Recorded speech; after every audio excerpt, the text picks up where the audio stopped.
Hey everybody, Barry at CTech-review. Today I got a fun one.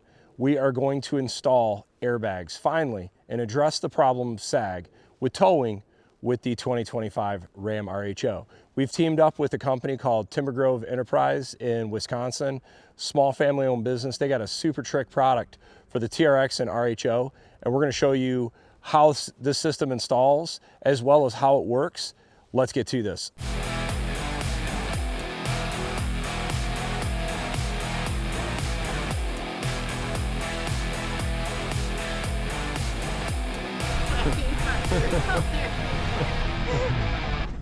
First thing we're going to do is we're going to connect the trailer and just kind of show you guys how much squat we get. This is not a very heavy trailer. We're loaded up right now, probably 4,500 pounds or so, but we do run the tongue weight heavy. Typically this trailer is about 700 pounds of tongue weight, which is really heavy for a trailer like this.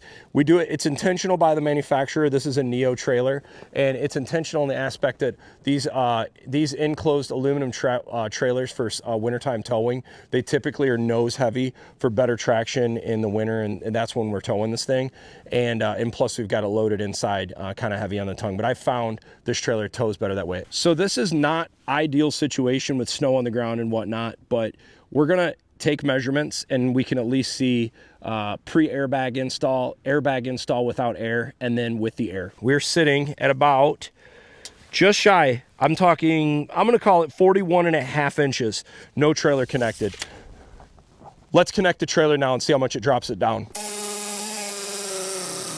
Just to show you guys, we are off the ground here, about 700-800 pounds. Tongue weight, let's take that same measurement now. So we're at 41.5, we're at 38, 3.5 inches. Wow, that's a bunch. We are on a bit of an incline, but you can see we are down a little lower in the front in the driveway right here. But let's just take some measurements now. We know the front came up. We're about 40.25 up front versus 38.5 in the rear. So we're 1.25 inches, what is that, 1.5 inches low in the rear versus the front. Okay, now that we got this measurement, let's go disconnect the trailer and go begin the install.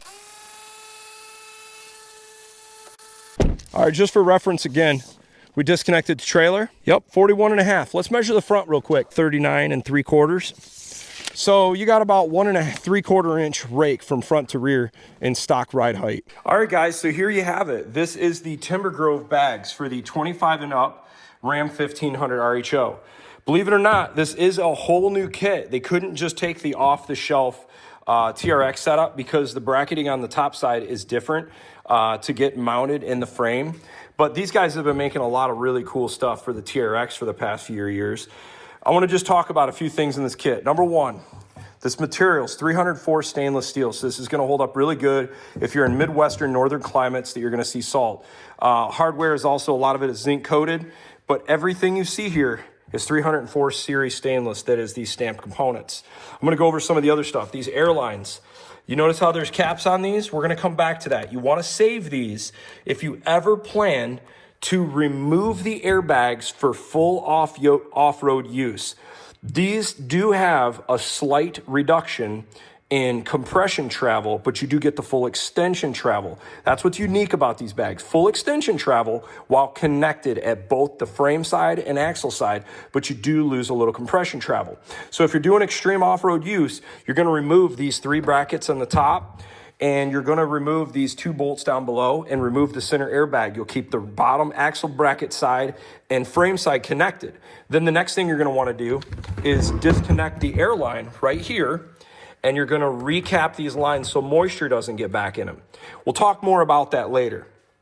Now, here's your T-fitting. Highly recommend when you're doing airbags. Number one, follow the instructions to a T. If you have a problem, reach out to Steve. His contact information is in here. But generally when you do airbags, you always want to do a T connection where the airline fitting that you fill from fills out to both airbags. So if you ever had a tear in a bag or a tear in a line, you lose both airbags instead of one staying inflated. That can be a problem. So hardware, you can see zinc coated. These are your frame mounts for above and axle mounts for below. 304 stainless. These are your clasps to go around the rear axle. Very thorough instructions. Another pro tip. If you order this thing in the wintertime, Get this kit to like room temperature, real warm. It's easier to work with these lines. Plus the connection, the air fittings are easier to work with. Another pro tip, make sure your truck is clean underneath so you don't have any dirt or grime around the axles. Okay, so next step. If you're an average guy like me, you probably don't have a lift in your garage. And what you want to do at this point is get all the mating surfaces clean and prepared per the manual. So driver's side axle shaft, got it cleaned up.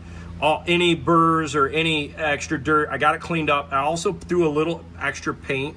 They don't tell you this in the instructions, but I figured the bracket's gonna be here, and once it's on, I'm probably not gonna be able to paint that surface, so I made sure to get that side and that side of the axle with a bunch of extra paint. I also did the same thing up there as well, cleaned off the mating side on the top of the frame on the driver's side and on the passenger side. So both spots cleaned up. So now we're going to try and snake this airbag system up in there. I removed the bottom bracket because you got to remove that kind of to get in there anyhow. So anyhow, let's try to get that up in there now. Okay, if you go on the Timbergrove website, they include a PDF, but I'm just gonna also include this digitally. So if you're out working on this project, you can look at this from your phone while you're under the vehicle, but it kind of gives you the torque specs and everything on the first page. Follow this thing to a T. Always keep 5 PSI when not towing anything. Kind of shows the recommended tools. They definitely recommend a post lift. I didn't do that. You can do it elsewise as well.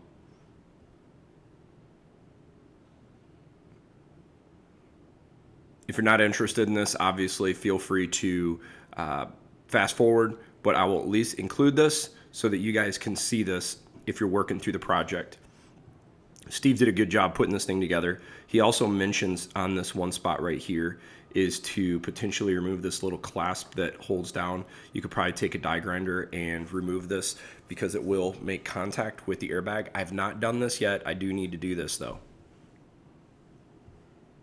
Also, this is where it comes with talking about removing tape or paint or any debris on the axle so you can get a proper fitment with the axle clasps. And then it just kind of talks about weight distribution and stuff like this. And then this is the warning: if you don't run air pressure in the bags, you're gonna jack them up, so don't do that. Pro tips: I don't have a lift, but I got a floor jack. Put a receiver in and create some space between the frame and the axles. Follow the directions. Number one, first and foremost, you sandwich the top bracket of the airbag up against the frame. Torque it down. You're gonna need a 3/4 inch wrench on the inside, 3/4 inch socket and swivel on the inside. It's really tight on the passenger side. If you look at this bracket, we're gonna keep an eye on this. I'm gonna say it's about 2 millimeters away from there, the top bracket there from the exhaust. We're also gonna keep an eye on the airlines that come through here. I don't know how much radiant heat will come off this exhaust in off-road scenarios and these bags. So we'll be watching it, but otherwise all the brackets are really nice, all attached on the top, on the bottom. This side's done. Now we're gonna go finish the driver's side. All right, guys, on to the next step. We gotta run our airlines now. This will all straighten out, but some tricks. Number one, I can't express this enough. Follow the directions. If you have questions, call Steve, the owner. Dude's incredible, very helpful. He recommends running this driver's side bracket right up to touching the weld on the axle, okay?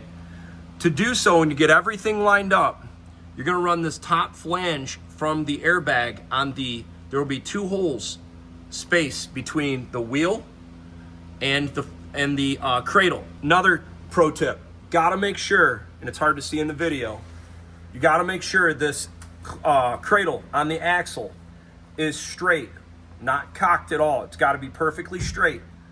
Make sure every one of these bolts is torqued down per the recommendation of Steve and Timbergrove Enterprises. Make sure all the ones in the top, all the ones in the middle, everything there.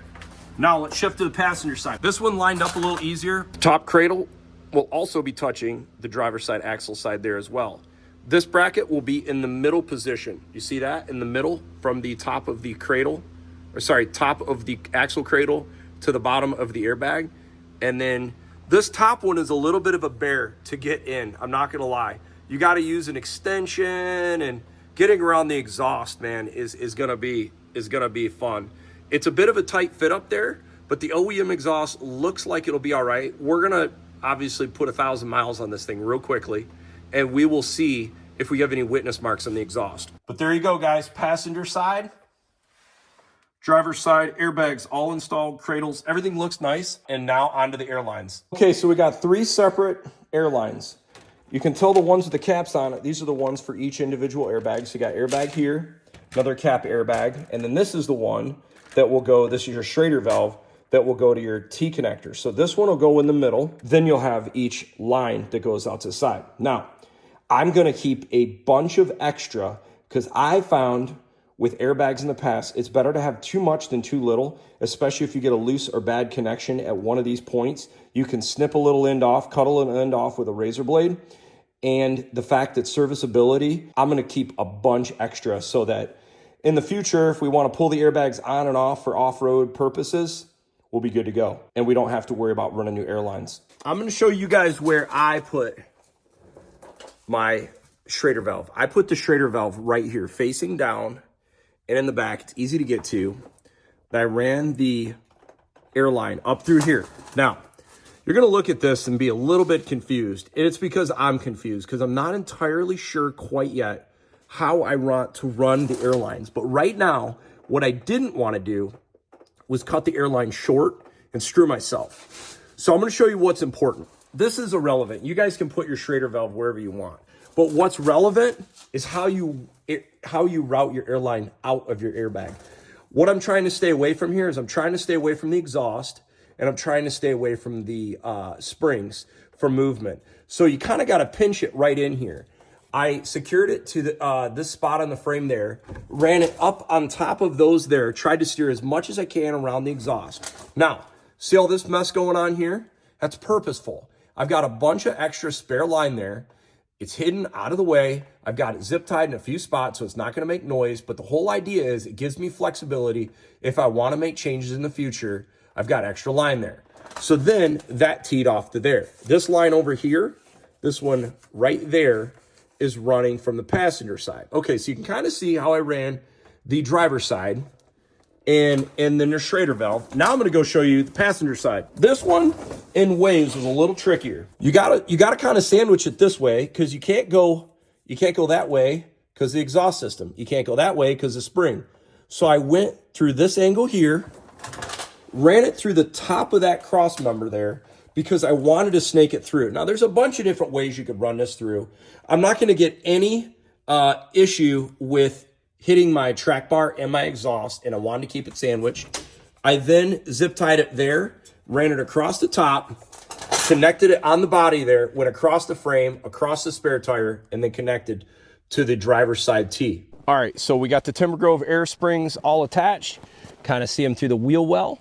Got a little peek of the airline. I can already tell it's higher because we had a little bit of a space on there, and they told me the resting space would be a little higher in the rear versus stock. So I'm gonna lift up the trailer a little bit more, and then we're gonna take a measurement. All right, we're not touching. Let's see where we're at now for a measurement. So right now, it's about half an inch taller. All right, so we now have 5 PSI in the rear, which is what they recommend keeping it. And you can kind of see the bags are inflated a lot more now. And these ultra scientific measurements, about 42.5. How does it look? Let's see. I'd say we got right now about 2.5 inches of rake maybe. Let's just see how much. We got 42.5 in the rear, about 40 in the front. So yeah, 2.5 inches of rake in the rear. So now let's attach the trailer and see how much it sags this thing down. All right, so we got the trailer on, connected. Okay, you can see we've got about 600, 700 pounds of tongue weight. About 40.5. All right, so let's see where we're at in the front. About 40.5. We're completely level. We could actually put more air in this thing. And I'm thinking I'm gonna add about 2-3 PSI. Let's just add a little bit more pressure now to see how much pressure do we need to put on it to get it back to that 42.5 in the rear. All right, so I'm gonna show you guys, we're at 30 PSI. It rests at 30 PSI. I can already tell it's way higher in the rear now. Let's see how much we're up now in the rear, about 42 inches. So, man, it's sitting really nice. This would be about the most I'd want to do. I don't see a point of going more. Yeah, I mean, these airbags they definitely will put the pressure in, that's for sure. kind of see them in there. Okay, 30 PSI. We're at about 42 inches in the rear, which is even higher than what the truck was in the rear with nothing attached to it. We'll go give it a drive review unloaded and just kind of see how it feels at 30 PSI. Then we'll drop it back down to the 5 PSI and see if we notice any differences in on-road, non-trailer connected. Some pro tips. If you have access to a lift, it'll make life a lot easier. If you don't have access to a lift, you're gonna wanna use like a trailer jack and try to put some droop in the suspension to create some room between the frame rails and the suspension to connect. Read the instructions from Timbergrove to a T. Read them 5 times. Then watch this video 2-3 times. Then tackle it and it'll be easy. Some things I would recommend doing. You're gonna need a swivel on a socket on the passenger side upper frame rail mount, the bolt that goes through there, the 1/2-inch bolt at the top. That'll make life easier. The other thing, you can play around with doing different types of configuration for your airlines. I don't know if I'm gonna keep it here right now, but I wanted to get 1,000 miles towing on this thing for you guys just to give my impressions of this system on the RHO. And we've now towed this trailer a few thousand, 1,500 miles or so already. So to do back-to-backs within a week of each other without the suspension and with it is gonna be really awesome to have. And I might change the configuration of the air system in the rear. I also might add a airbag inflator, an air pump at in the rear. But that little Ryobi setup is so slick. I've been using it on airbag setups the last few years and it's totally fine. Make sure that your frame rails and axles are clean from stickers and any debris. Just clean stuff up. And if you have to remove any paint or weld slag, you know, just touch it up with some sort of black flat paint. Okay, so what are the takeaways on the Timbergrove air suspension setup for the 2025 Ram RHO? I think if you have much mechanical ability and you've worked on vehicles in the past, you can install one of these no problem. I've done a handful of air suspensions now between Super Duties, Raptors, and now the RHO. I had no issue installing. There are some tight clearances as far as getting into around the passenger side. Once again, still not a big deal. If you have access to a lift, it'll make things a lot easier. I definitely recommend that. As far as routing airlines, personal preference, play around with different ideas. I definitely recommend, as I mentioned earlier in the video, read the manual multiple times, watch this video a few times, then tackle it yourself, and you will be ahead of the curve for someone like me who did not do that. Ride quality, I got about 100 miles now in an unloaded state. Right now, if you can see the truck, we've got the minimum, I believe it's right at 5 PSI in the rear. It sets up just a skosh more in the rear than without airbags. I can feel a tiny bit of difference of ride quality in the rear, but it's not bad. It's just a little bit more solid, a little bit more planted, but I'm gonna be hypersensitive to that moving forward because I wanna give you guys my honest opinion on it. I don't have any issues with it. I haven't heard any noises coming from it or any other weird feelings. And in full fairness, our roads in Michigan are terrible in the expansion joints. Anything that will impact the ride in a noticeable negative way, I'll be able to pick up on it. I'm really excited. We've got another video coming after this to talk about how does this setup tow. We've got about 1,500 miles towing with this truck, with the trailer we're about to do here in the next few weeks. But I wanted to at least show you the install video and in my perspectives of an unloaded state, how the truck rides and drives. And then you can kind of just see, here's the side profile. This is what we're looking at. It's a little bit higher in the rear, but not raked up. If you did put a level on the front, this truck would be sitting really awesome. Hey, I hope you guys enjoy this video. Thanks for watching.